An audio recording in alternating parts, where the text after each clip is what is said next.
ಒಬ್ಬ ವ್ಯಕ್ತಿ ತನ್ನ ಮನೆಯಲ್ಲಿ ಹಸು ಮತ್ತು ಒಂದು ಮೇಕೆನ ಸಾಕಿರುತ್ತಾನೆ. ಒಂದು ದಿನ ಹಸುಗೆ ಹುಷಾರಿಲ್ಲದೆ ಬಿದ್ದೋಗ್ಬಿಟ್ಟಿರುತ್ತೆ.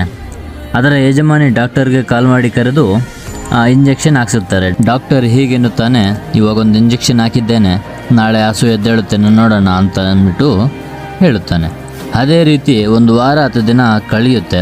ಆವಾಗ ಡಾಕ್ಟರ್ಗೆ ಬೇಜಾರಾಗಿ ಅವರು ಹೇಳುತ್ತಾರೆ ಹಸುವಿನ ಮಾಲೀಕನ ಹತ್ರ, ಇದು ಎದ್ದೇಳ್ತಾ ಇಲ್ಲ, ಇದು ಉಳಿಯಲ್ಲ ಅಂತಂದ್ಬಿಟ್ಟು, ನಾಳೆ ಎದ್ದೇಳಿಲ್ಲ ಅಂತಂದರೆ ಒಂದು ಕೆಲಸ ಮಾಡೋಣ, ಒಂದು ವಿಷದ ಇಂಜೆಕ್ಷನ್ ಹಾಕಿ ಹಸುನ ಸಾಯಿಸೋಣ ಅನ್ನುತ್ತಾರೆ.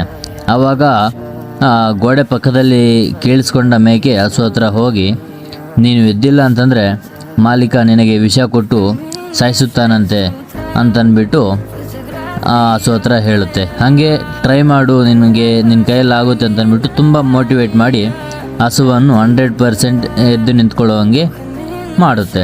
ಆವಾಗ ತನ್ನ ಮಾಲೀಕ ತನ್ನ ಸ್ನೇಹಿತರಿಗೆ ಕಾಲ್ ಮಾಡಿ, ನಮ್ಮದು ಹಸು ಸತ್ತೋಗುತ್ತೆ ಅಂದ್ಕೊಂಡಿದ್ದೆ, ಆದರೆ ಅದು ಎದ್ದು ನಿಂತಿದೆ, ಬನ್ನಿ ಮನೆಗೆ ಪಾರ್ಟಿ ಮಾಡ್ಕೊಳ್ಳೋಣ ಅಂತಂದ್ಬಿಟ್ಟು ಬರೋವಾಗ ಎಣ್ಣೆ ಮಾತ್ರ ತಗೊಂಡು ಬನ್ನಿ, ನಮ್ಮ ಹತ್ರ ಮೇಕೆ ಇದೆ, ಪಾರ್ಟಿ ಮಾಡೋಣ ಅಂತಂದ್ಬಿಟ್ಟು ಅನ್ನುತ್ತಾರಂತೆ.